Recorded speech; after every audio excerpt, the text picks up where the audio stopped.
Sources I've seen talk about the genetic reasons for the Nephilim to be different from other people, but there are several that I don't think are discussed that are other possibilities: geographical and environmental influences. And last time I talked about the connections that are possible between the Nephilim and Egypt, but this time I'd like to talk about the connections with the Promised Land. The land of milk and honey has three characteristics that could give you a different reason for why the big people seem to live there and be clustered there. The first is that it's very productive.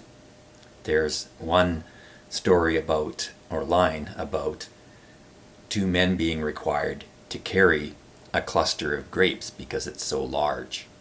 Now, what if the same influences that make the plants grow there, especially the symbolically important plants for uncovering nakedness in the case of the story of Noah, or discovering the knowledge of good and evil in the case of Adam and Eve, what if the people grow large for the same reason that the grapes grow large and other fruits are impressive, which is simple agricultural productivity?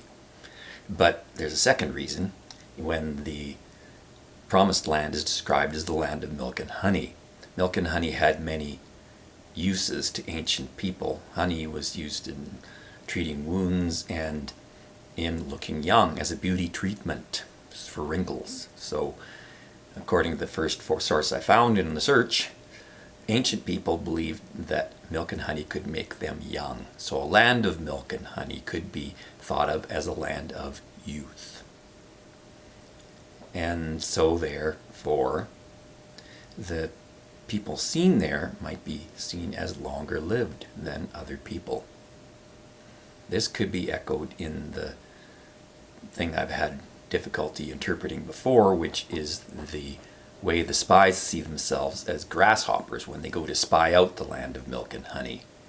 They shouldn't appear to grasshoppers to each other if it's just a question of size or height. So somebody looking down at people from a great height, as in the Yahovah looking down at people from above the circle of the earth in the passage in Isaiah, he's way above the people, so they could look like grasshoppers because they're so far away. But there's another reason why someone like Yehovah would have people seem like grasshoppers to him, and that is because grasshoppers live only about a year, and most of that time, almost 10 months of it, just as an egg. So someone who looks at each other, people look at each other and say, we're like grasshoppers compared to those people, could be saying that we're at a stage of immaturity compared to them, and they have been around far longer than we have. So the sons of Anak could be seen as people who are far older and are still living lifespans of the length that people lived in the time of the first mention of the Nephilim before the flood, before human lifespan started to be cut shorter and shorter. There could also be a connection here because when the spies go into Canaan to look at the big people, they come back and are told to give an evil report. Now, does this mean that they're lying because it doesn't match up entirely with the other mention of the same report from Moses' perspective? Or does it mean that they are seeing evil in the land and reporting it?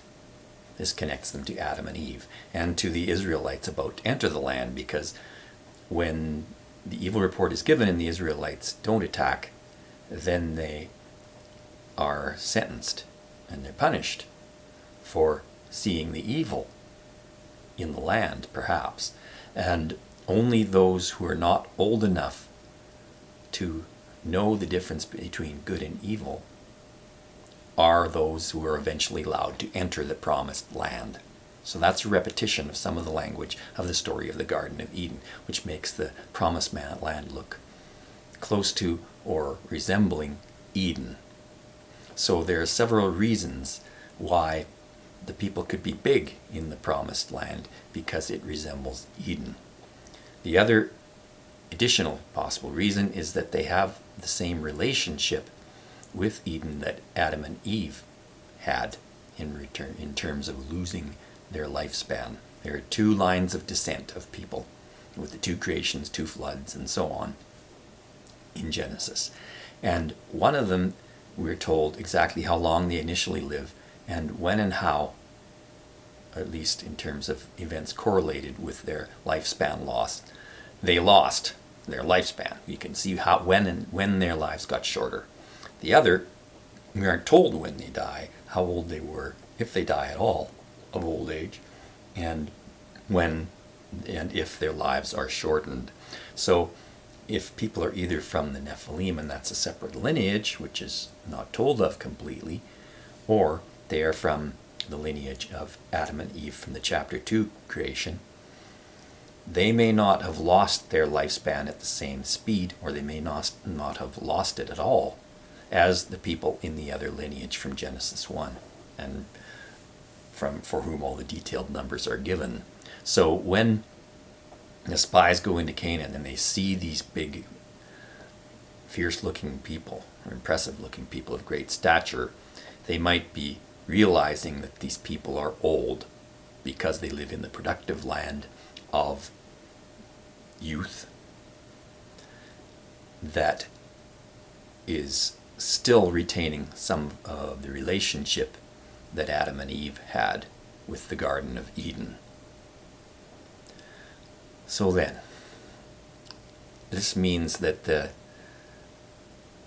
influences that make these people so big may not be a simple matter of genetics, but it's more a property of the land itself and of people's relationship to Eden.